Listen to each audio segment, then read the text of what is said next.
நாள் வேலை திட்டம் அதை 150 நாளா உயர்த்துன்னு சொன்னாங்க. அவளுக்கு வழங்கப்படுகின்ற ஊதியம் உயர்த்தி வழங்குதா சொன்னாங்க. கொடுத்தாங்களா?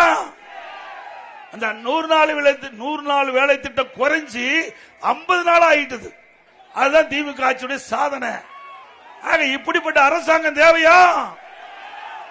இன்னைக்கு கேஸ் மானியம், இன்னைக்கு கேஸ் சிலிண்டருக்கு 100 ரூபாய் மானியம் மாசம் தோறும் தந்தாங்களா?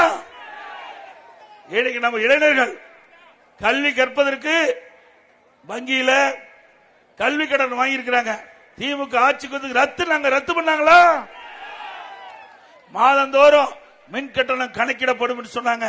2 மாதத்துக்கு ஒரு முறை மின் கட்டணம் கணக்கிடுது, அதை மாதந்தோறும் கணக்கிடு சொன்னாங்க. கணக்கிட்டாங்களா? அப்படின்னா பொய் தானே பேசுறாங்க, பொய்யானா இருக்குதானே.